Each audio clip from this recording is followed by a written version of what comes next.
Women have the power to transform this world. We can end crime and violence if we all agree to do one thing: share. Let's share our wisdom, share our time, share our talents, share our finances, but most of all, let's share our love. This is the Female Solution. And this is Chinta Strausberg, producer and host of On the Case. And I have a very special guest today. His name is Dr. Olivier Kamanzi, and he is chairman and CEO of Africa Global Chamber of Commerce. And he has many other titles. Welcome to On the Case. Thank you, Chinta. Thank you so much, my dear sister. Thank you for having me. Thank you. Now what are your other titles? Thank you. Thank you so much. Yes. I work also with the state of Illinois as a member of a BEP Council or Business Enterprise Council in charge of for certification for minority, women, and the business and the people with disabilities to make sure they have access to contracting opportunity for state of Illinois. Also, I'm an entrepreneur. I own a couple of businesses. Especially, I'm trained as investment banker. Over 30 years in investment banking. I run my investment firm based here in Chicago called Global Rock Financial. We provide financial solutions in addition to the chamber. So I also do several work on the continent of Africa. Thank you so much. Well, that's awesome. Now, do you have dual citizenship, or is there dual citizenship between America and Africa? I'm American born in Rwanda, so obviously I'm Rwandan by birth, and then I came to US in my 30s. And then, however, I'm a US citizen, but I still, by birth, and my country is still Rwandan by birth, and our country accept to dual citizenship, and the US does not accept dual citizenship. But when if I go to Rwanda or elsewhere, I'm still Rwandan by birth, but I'm a US citizen. But legally, not here. They don't do that. Yeah, the US does not accept dual citizenship, but when you are born somewhere, they accept the citizenship. You can always claim a Rwandan passport. But I travel with US passport, though. Okay. I wanted to ask you about the hottest topic right now is that President Trump has posted on his social media calling the Obamas apes. How do you feel about that? Now, he has since taken it down, but only because the Republicans have jumped all over him and others, of course. How do you feel about that? I strongly disapprove the way he treats the former president. Especially, we are expecting for high office people like him to behave, to show proper example, and then it's inappropriate to call names to anybody. It doesn't matter even if he's a former president. As a former president, we expect to really respect him. And what we have seen in the past, we thought was politics, calling Obama was not born in the US, therefore not qualified to be US president. I thought that was a politics, just play politics to run for office. But you can hear there is a pattern. If he continues going after him, there could be something beyond what we have seen in the past. But I will just call he should apologize to President Obama, and even have American people to not really, we're expecting him to behave in a certain way. There's something we cannot tolerate anybody. We have children, our children look up on us, they're expecting a certain behavior. We really, as a president of the United States, is inappropriate to call name to anybody, not just President Obama, former President Obama, anybody else. Especially for me, coming in the country where we have seen calling someone a name is related to genocide. So I lost all my members in Rwanda because of this kind of behavior.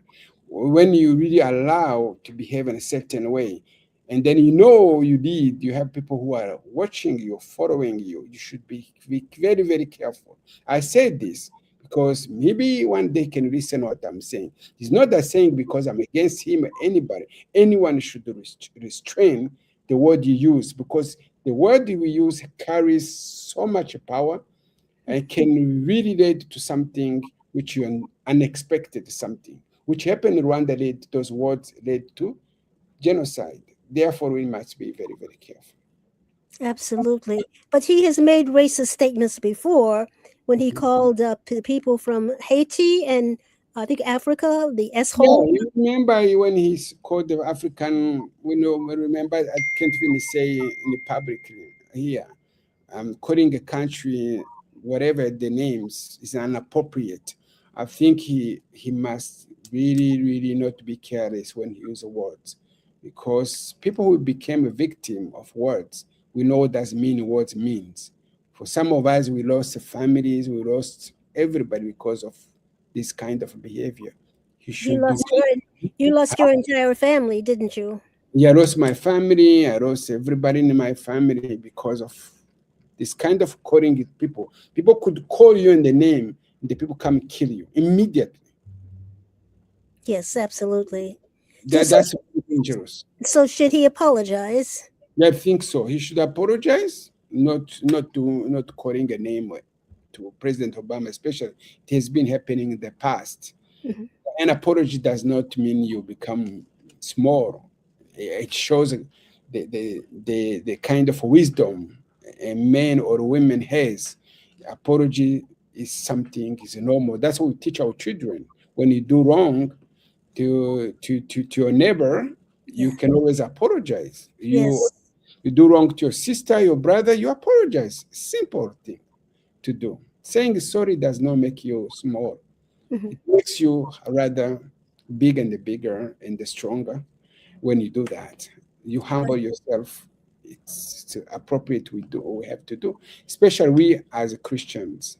And then President Trump always claimed to be a Christian. If he, No, no, no. He said he's not a Christian. No, no. He said he is not a Christian. And oh, when he was sworn in the second time, he did not put his hand on the Bible. okay, yeah, So, yeah, you're right. what do you expect? I guess I don't know. Yeah. Now, right. So he also is interested in Africa. Why does he want?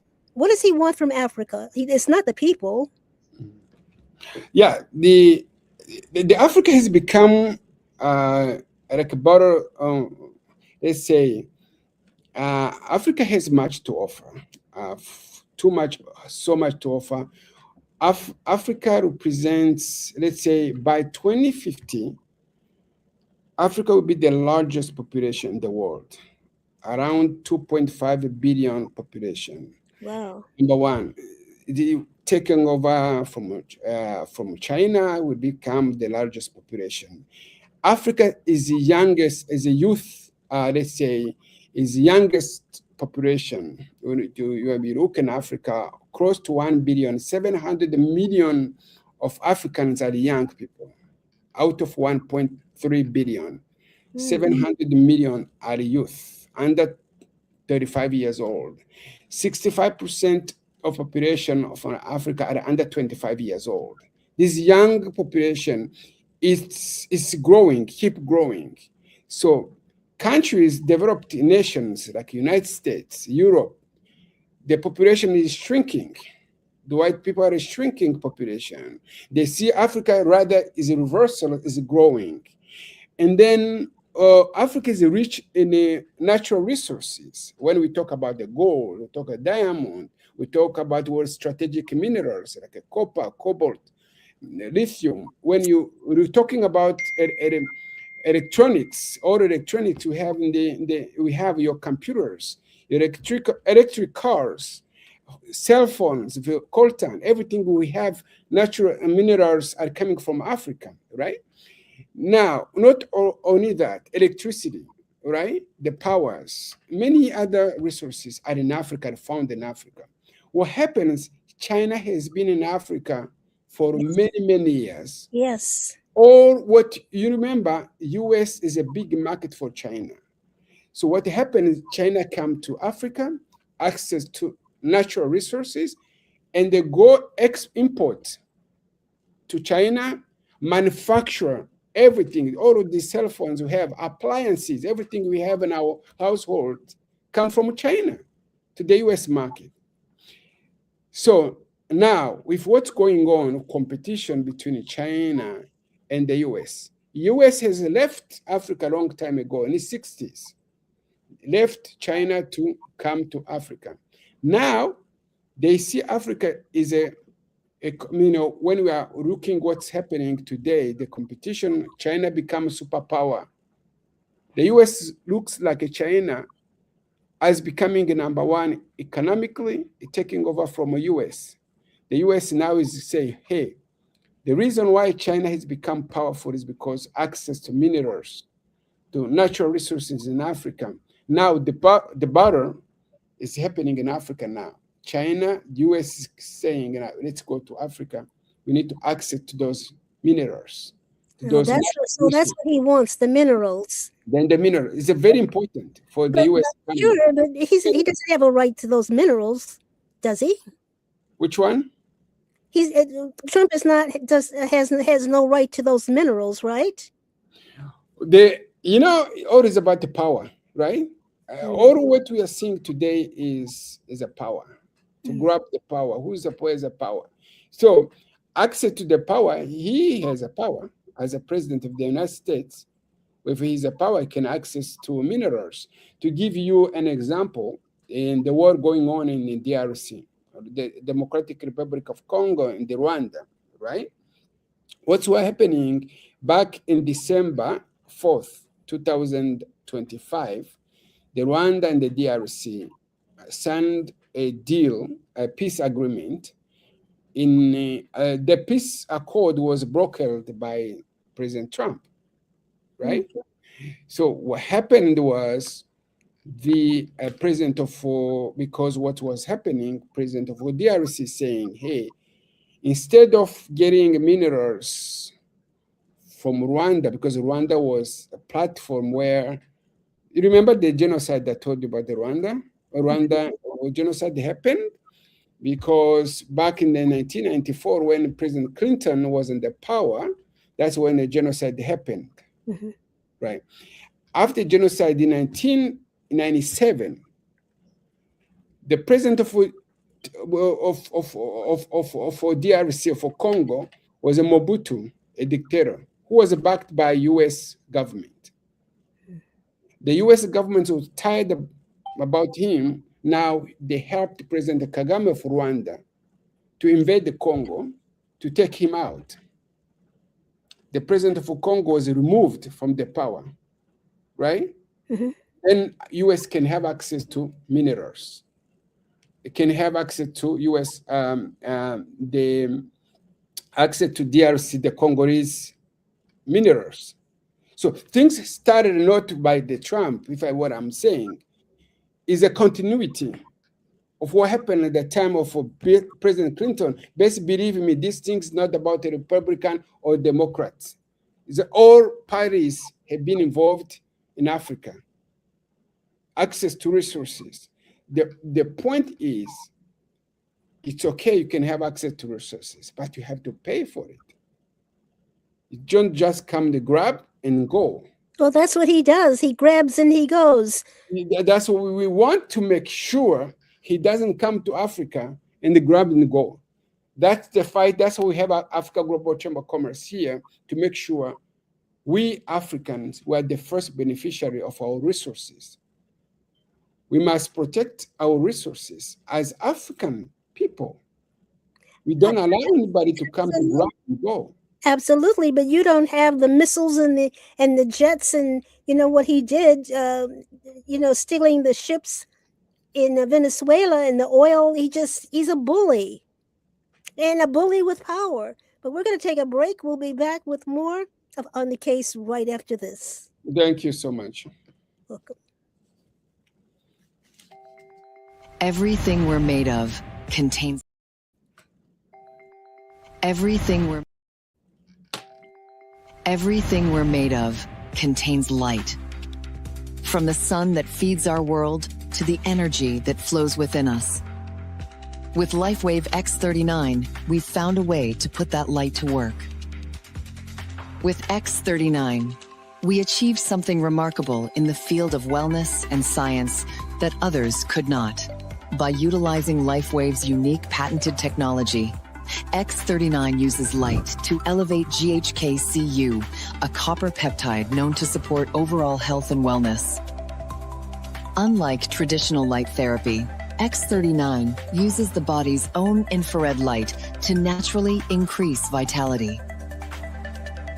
By gently stimulating the skin with light, our non-invasive, non-transdermal X39 patches help you conquer your active lifestyle and pave a new way to vibrant health.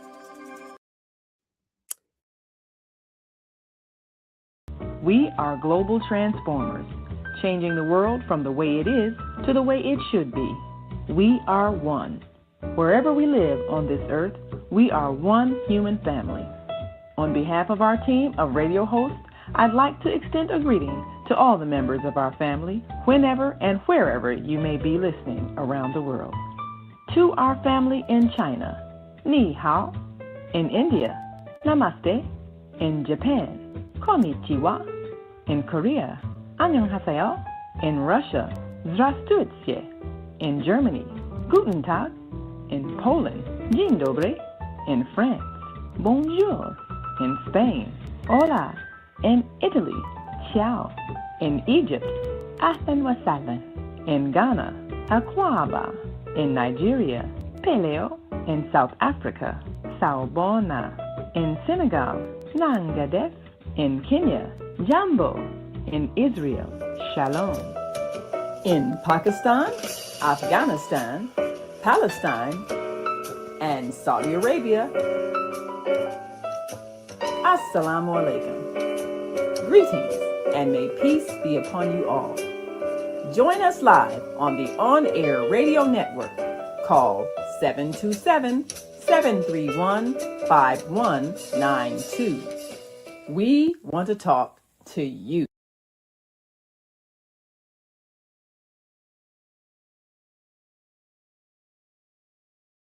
And we're back. I'm Chinta Strausberg, producer and host of On the Case. And my very special guest is Dr. Olivier Kamanzi. He's chairman and CEO of the Africa Global Chamber of Commerce. Thank you so much for being on the case. Now, a judge, has denied Trump the right to send back thousands and thousands of Haitians and Africans. How do you feel about that?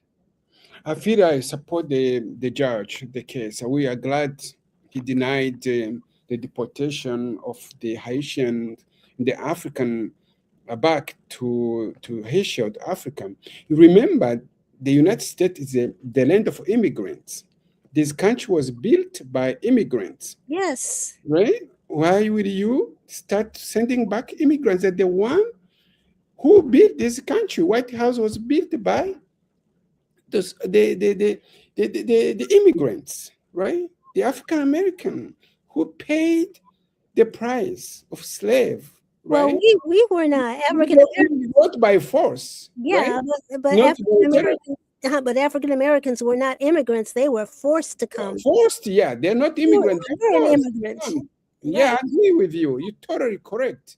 So, and that's what I'm saying is, what happened, the people paid the price for us to be here as immigrants. I'm an immigrant myself. I migrated here back in 2000 from Africa, from Rwanda. I enjoyed the benefit of African American, what they have done before me. I pay respect. Those who did not have a privilege like me, I enjoyed to come voluntarily. Them, they were forced to be here, right? So we came here. We worked so hard. We went to school. I did my MBA in finance. I did my PhD here. So I enjoyed the privileges, right? So right now, my son was born here. So he's a first generation of African. He's an American. All those, we work hard, right? We work hard to make this country better. Also to make sure where we came from, there is a connection. We don't forget where we came from, we connect. Our work at the Africa Global Chamber of Commerce, the Chamber of Commerce background was, how can we work with our brothers and sisters, African American, do business together, be able to go back to the 55 African nations. People, African American, can have a place called home, can enjoy what they lost by being forced to leave Africa to come here. That's why when I came, my idea came was, how can I connect with my sisters and the brothers? Be able, the privilege I had my country to send them back to school, so I can now take back home, go back home. African American, they can be able to, through business, do business together, we can do all those things. So the point I was making here, all those immigrants you see here, African, Haitian, we're hard workers. We're not beggars. We don't come here to say somehow to get a free lunch. We work hard to get things done. So that's the reason why you would target those immigrants, those Haitian or those Africans taking back home. Well, have you seen how Ukrainian people received here? Right? What happened? So I'm not saying the white South Africans were received. You see how South African white help they were received in the US? Why is that? Why racism? Come on now, racism. You know it's racism. Double standards they should not be. I hope President Trump is listening to me, please. All people should be treated equal. There should not be double standards. If you treat this person this way, whether it's white, treat him same way you treat the black people. We deserve respect. We deserve to be treated well like any race, right? There should not be double standards. That's what I'm saying. That's a nice dream, but it's never going to happen. You know that. We have to fight for it. Because he's very biased. He's very biased towards Democrats, and especially the black ones. I mean, it's just in his, and he says that immigrants pollute the DNA of America. You know, our history has taught us that nothing is going to come like a free lunch. We must fight for it.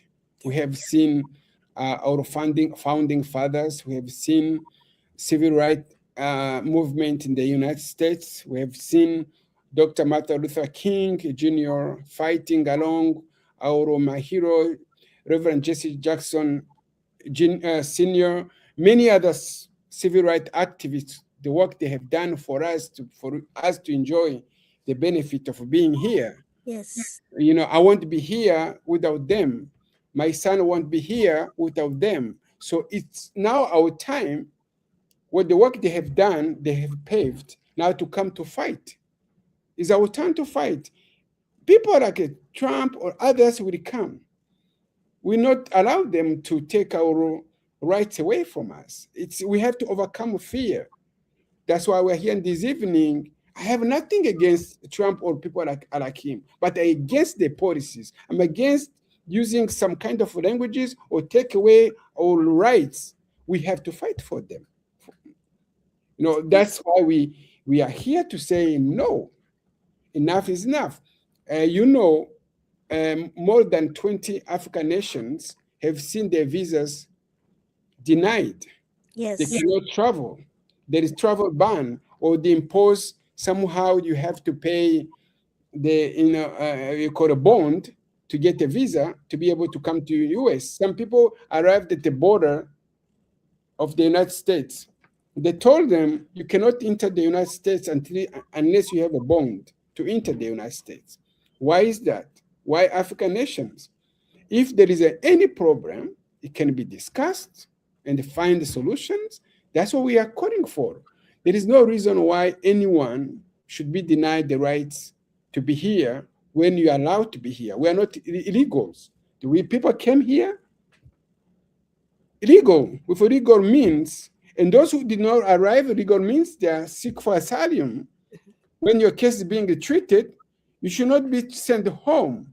You should wait until the court decides so. If the court decides to stay here, you stay here. Same way you mentioned this case of Haitians, some African, the court, the judge granted them to stay here. If they grant them to stay here, why will you force people to go? To begin with, if someone is here for a reason. Then many times we need to look at the root cause of immigrants. Why they leave their home? Do you think they leave their homes because they want to leave by their choice? Many times back home they had dictators who are killing them. They have to run away. Guess what? Who made those dictators? Are the United States or the superpowers, because they need the puppets to be there to use them. Those puppets are creating refugees. Those refugees are running away, and then they end up being in the US, the United States. Who is responsible? It's someone who created those dictators. We have many dictators around the world who were created by superpowers. What do you call superpowers? Guess what? Who are superpowers? Are the United States? Are Europeans? Right? They go to Africa. We have seen all these young migrants crossing the Mediterranean, and then to seek better life in France or other countries in Europe. We have seen similar in the US, seeing people coming from Venezuela, coming from Mexico to enter the US. Why are leaving Africa? Why are leaving those countries to come here? It's not by choice, because the conditions, in the countries are not good, because those dictators are just working for superpowers, are puppets. They don't work for people on the ground, the people they're supposed to serve. But Trump doesn't care. Trump doesn't care about the reasons why they're leaving.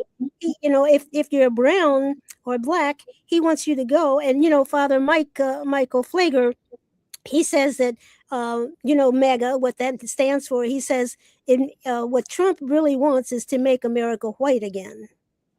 That's wrong. There is no way. I told you my story for Rwanda. You can kill people, you will not eliminate the entire race. It's impossible, right? It's a lost fight. You cannot, he will fail. If he does his intention, he will fail. He will fail. You cannot. The only one way you can survive is through love. Love your neighbor. Now, can you imagine Trump loving anybody? He doesn't even love himself. So, if he doesn't love himself, then he has a problem. And the way women are treated by his administration with the ICE agents, how do you feel about that? And how do you feel about the murders of Ms. Good and Mr. Alex Pretty in Minneapolis? I feel terrible bad. Yes. Terrible. Those are U.S. citizens. To begin, even if you are not a U.S. citizen, you cannot be killed, especially by those who are supposed to protect you. To begin with, right? Those ICE people, those people are supposed, if they go against illegal, they have to have the court warranty, right? Mm-hmm. They have to come with proper means to arrest you, to show the court has decided so. That's why we're coming against you. They should not treat you. We have seen many U.S. citizens being thrown to jail, being mistreated. We have seen even Somalians, right, who are U.S. citizens, because he really hates the Somalians. The Somalian, then they have mistreated. No, this is wrong. This is wrong. This is very wrong. What happened or is still happening in Minneapolis should stop. Well, I don't think they should be there in the first place. They have to be supposed to be protecting federal buildings. That's ridiculous. That's just an excuse to go there and create chaos and confusion. We're going to take a break. We'll be back with more of Dr. Kamanzi on the case right after this. Thank you. Welcome. Hi, I'm Naima Latif, and if you're watching this, that means you're one of the 4.6 billion people from around the world who are using an electronic device to talk to people. In these times, people are using the internet to talk to everybody. Friends, neighbors, family members, co-workers. People are on their cell phones and computers all day long. Now, if you're in business, that is great news. That means you can sell your products and services all day long and never have to leave your home. All you need is a media connection, somebody to connect you to an audience. And that's why I'm talking to you today. We produce programs, and our audience members are people who shop. They buy clothes, food, beauty supplies, cleaning supplies, home repair, transportation services, child care services. Whatever you're selling, they need to buy it. We're your media connection. Just follow this link, and tomorrow you can sit back and relax at home while your business is making you money. What's up, guys? It's Osada, the host of the Gathering of the Griots podcast, part of the Female Solution. Want you to join us every Tuesday morning from 7 a.m. to 8 a.m. And guess what we do? We interview authors of the Soulful Chicago Book Fair. The books, the experiences, the lifestyles, all of it with fervor. So be there right on the Soulful Chicago Book Fair YouTube page or on the Female Solution Facebook page. We look forward to having you and all our literary essence. Peace. We're back. I'm Chinta Strausberg, producer and host of On the Case, and my guest is the one and only Dr. Olivier Kamanzi. He's chairman and CEO of the Africa Global Chamber of Commerce. Thank you again, Dr. Kamanzi, for being on the case. What I don't understand, Dr. Kamanzi, is why Trump is so fixated on getting rid of immigrants when he is the grandson of an immigrant. His own son is the son of an immigrant. His wife is an immigrant. Her parents were immigrants. I really don't understand that hatred. To tell you the truth, it's hard to understand when you're an immigrant yourself and you hate your own people, right? But in the end of the day, I think this is a politics, in my view. It's a politics. Mm-hmm. It is a group of people who want to satisfy, right? Who are fixed on saying we are white, we have to protect our race, something like that. And when I said this because when I look, when he became a president, and many people were saying he became president because of Obama, right? Because Obama is black, right? And they start to really, let's say, make sure this group of people he can become like his core, let's say, base, like a base of President Trump. And that's what I've seen at the beginning.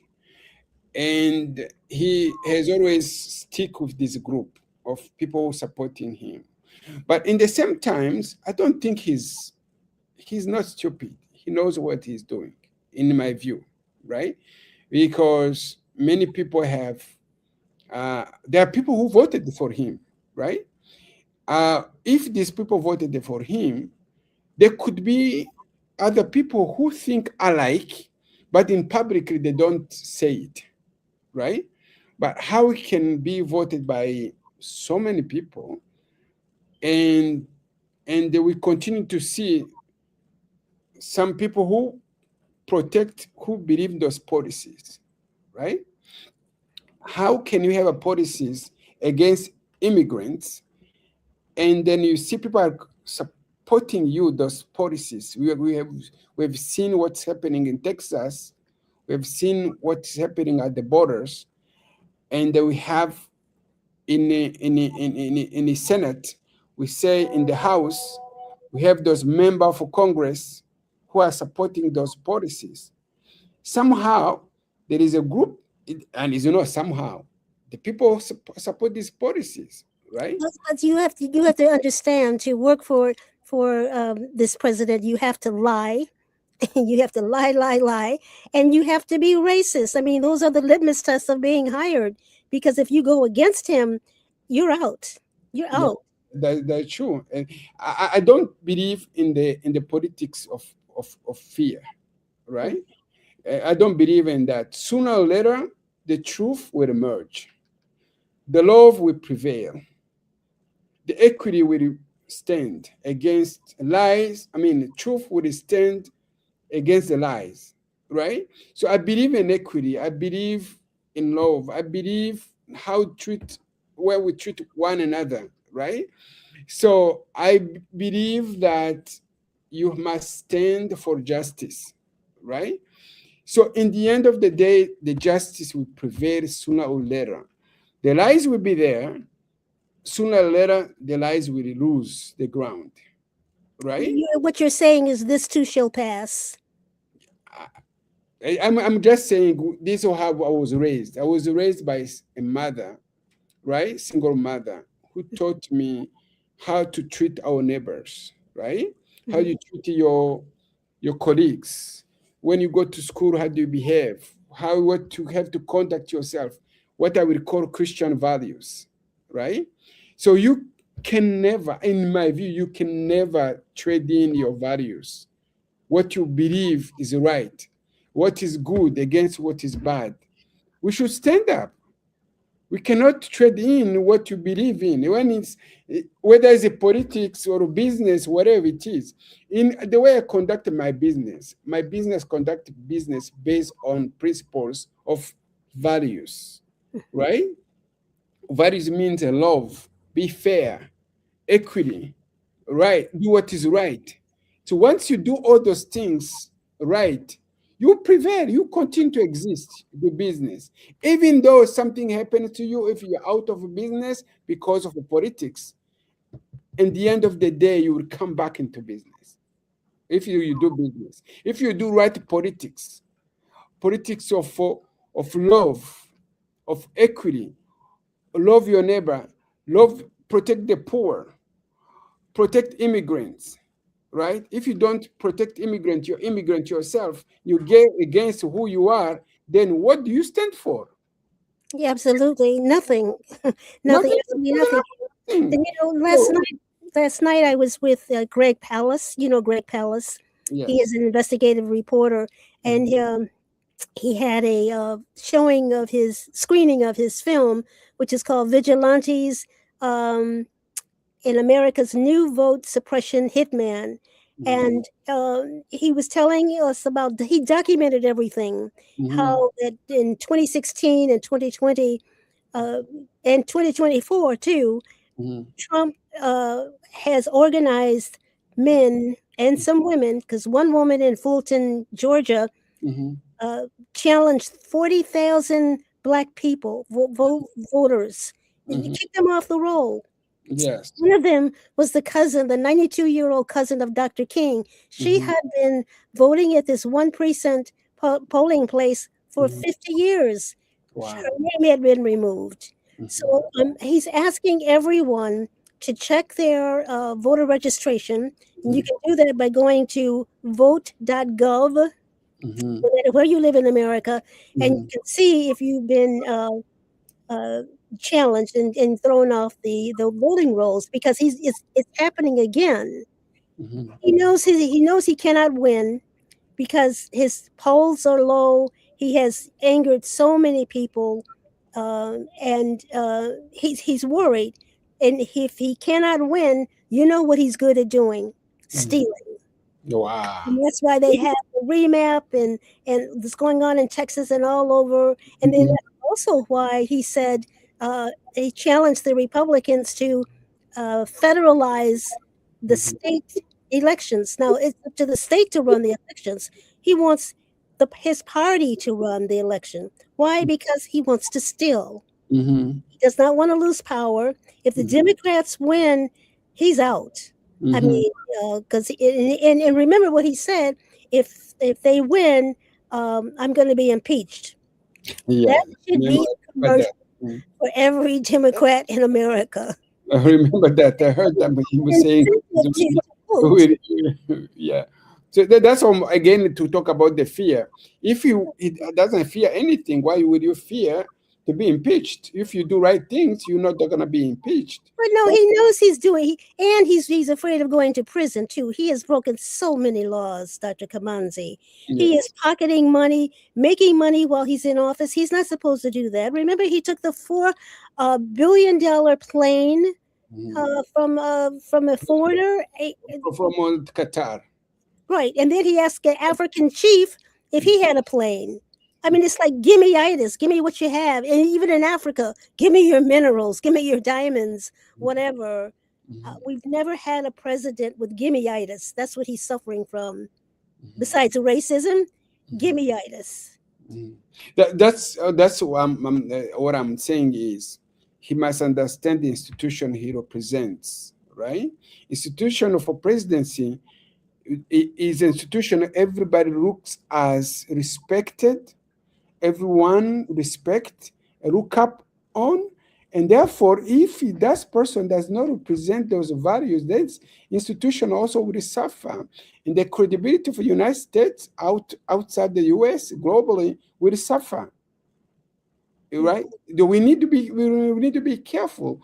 What I can just tell you about what we were talking about before the break about the minerals in Africa, that's what's going on right now, is we African must stand up, right?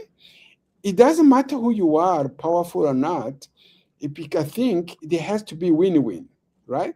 We don't mind people to come to invest in Africa, and in the end of the day, you create jobs. To be honest, I don't mind to see Chinese. I don't mind to see America to be in Africa, Turkey to be in Africa, India be in Africa. Everybody, as long as you play the rule of the game, right? You come, you invest, you hire local people, you create the jobs, you apply the local laws. You do. Anybody can go invest anyway. You play the rules. You see? And you know that he's not going to play the games. And we have a question.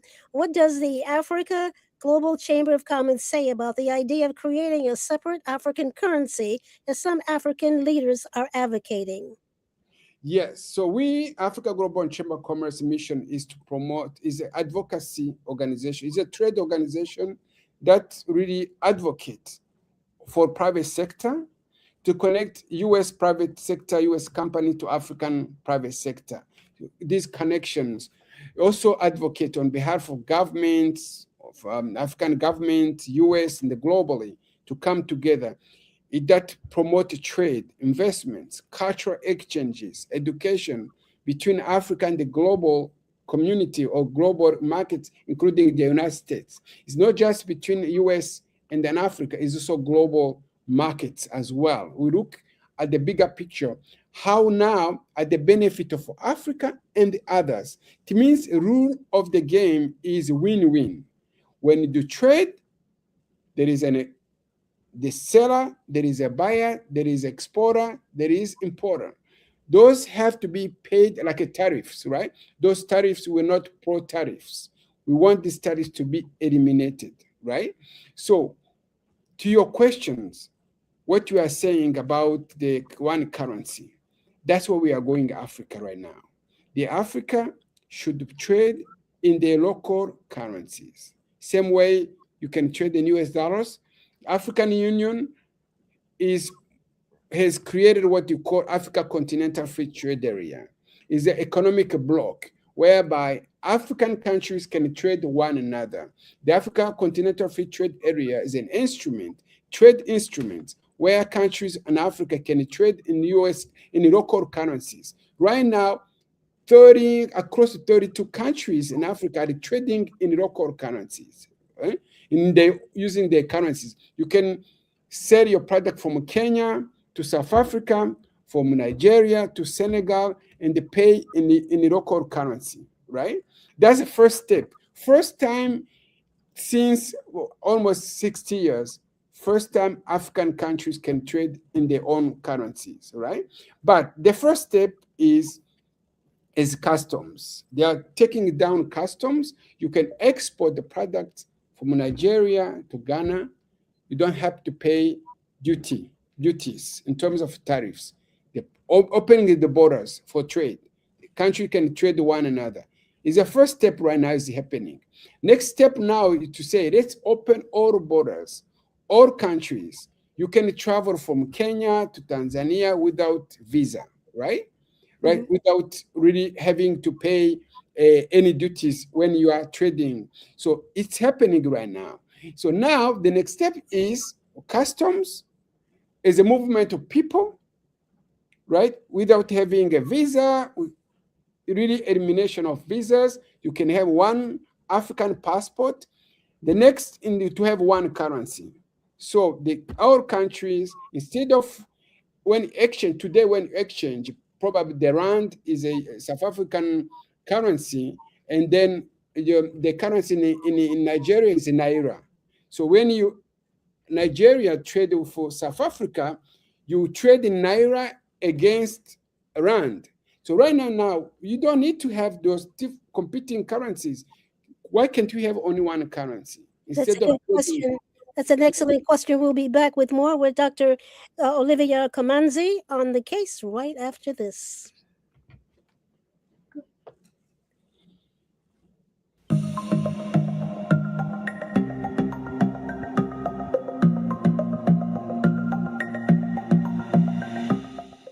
Hi, I'm Barbara. I'm Cheryl. And I'm Naima. We're three Black moms. And in case you didn't notice the resemblance, we're also three sisters. We're going to be coming to you every week, sharing our successes and our mistakes as we navigate our lives as moms, wives, sisters, daughters, and of course, Black women in today's world.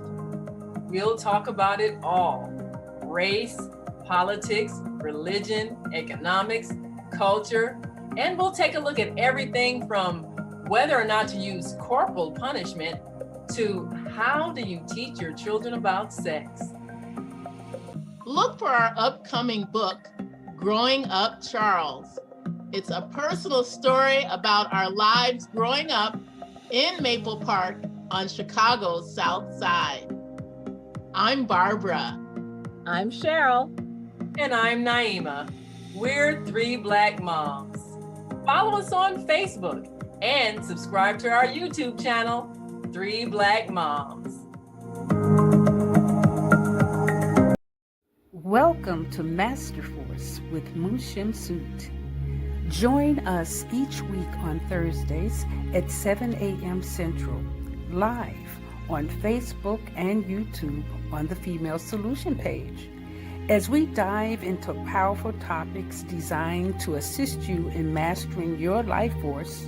Our conversations feature a diverse lineup of experts, all dedicated to your growth. Tune in weekly to discover new ways to elevate your spirit and raise your vibration. And remember, we are ascending.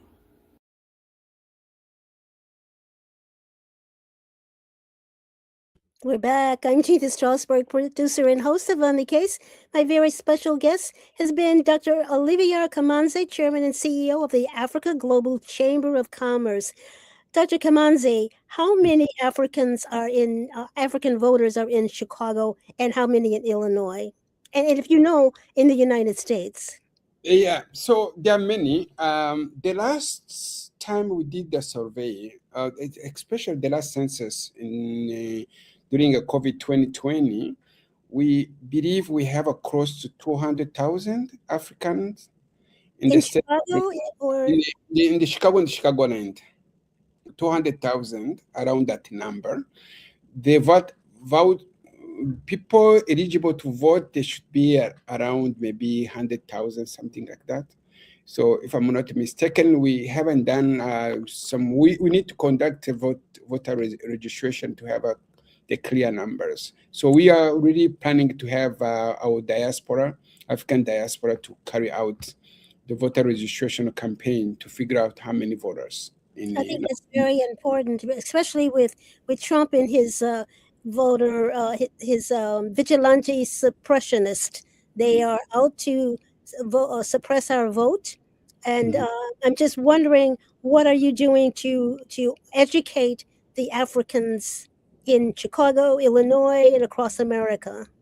Thank you for your question. First thing we did, we wanted to not just talk only Africans, to come together as the African diaspora.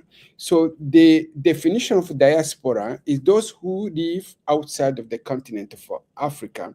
Also, when you're diaspora, I mean, this particular time I've been talking about Africans. The diaspora, you can have Israeli diaspora, can have Chinese diaspora, those who live outside of the motherland. So for us, diaspora definition includes African Americans, include Afro-Caribbean, include Afro-Latino, and African immigrants. All together we call African diaspora, right? So first thing we wanted to really let's come together as Black people, right?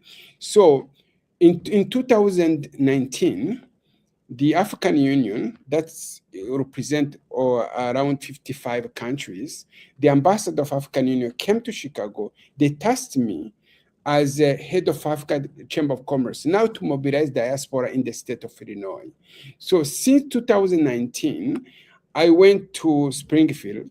I met the president of the Senate. I met Speaker of the Parliament. I said, I need your help to mobilize our people because we need a policy for the African diaspora. What we need, we pass a resolution not to recognize the African diaspora in the state of Illinois, right? The House of Representatives passed a resolution. We need to know how many African diaspora live in the state of Illinois. What I said, African American, Afro-Latino, Afro-Caribbean, Afro-Latino, and the African immigrants. So I've been behind this. Then later on, I went to governor of state of Illinois. I asked, I need your support. Remember, I went to legislative body, and then I went to executive. I said, we need your support to support the African diaspora. And then this year, the first time, the mayor of Chicago recognized African diaspora in the city of Chicago. So every year, we organize what we call Africa Day. Africa Day to come together. We celebrate Africa Day. Africa Day is known as May 25th, when all Africans came together to form African Union. Back in the day was African United Organization, right? At the time was African United African Organizations at the time. The country that came together. Now we changed the name to African Union. So that African Union, the foundation, the background of African Union coming together came from diaspora. The idea to mobilize all Africans to come together. People like Du Bois, people like who were connecting, people like Kwame Nkrumah of Ghana, right? All these people are the one who came together. As you know, Kwame Nkrumah was in the US. Du Bois also was African American. They work together now to bring African together. Now, what we are doing right now in the state of Illinois and also across the United States is to mobilize African, all Blacks to come together, unite, and they work together. That's really what we have been doing. And then celebrate our culture, celebrate our values, be able to take our kids, African American, who have never been in Africa. We take them back to Africa.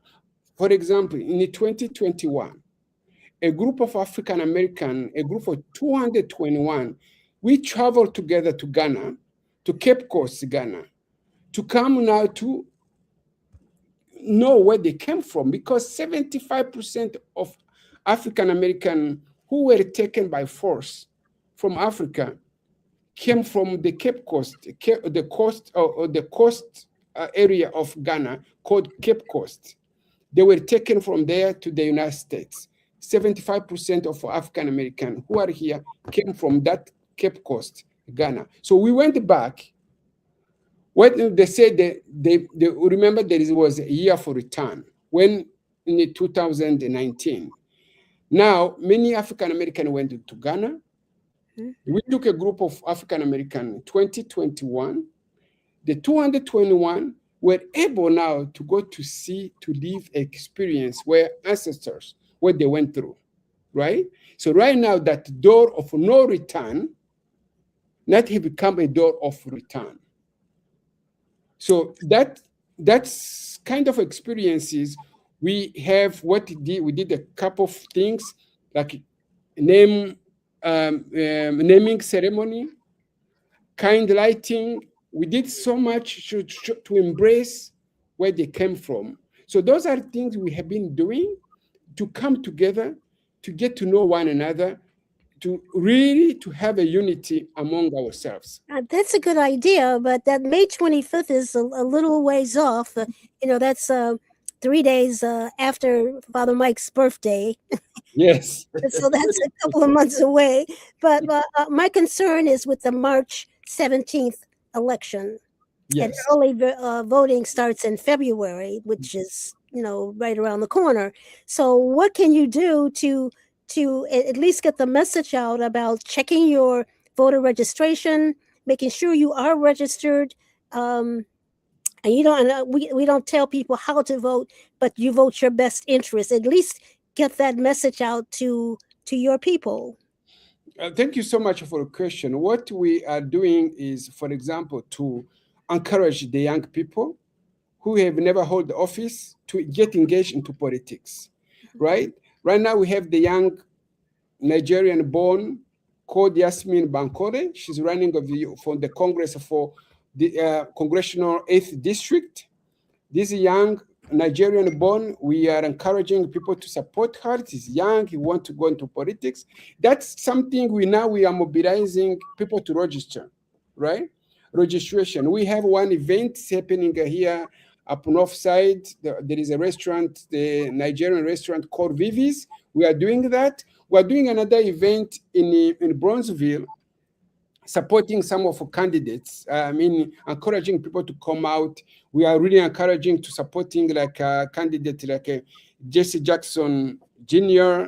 We're gonna have organize something for him. We are organizing something for Commissioner Donna Miller. All those people, we are supporting our people, to encouraging people to come out.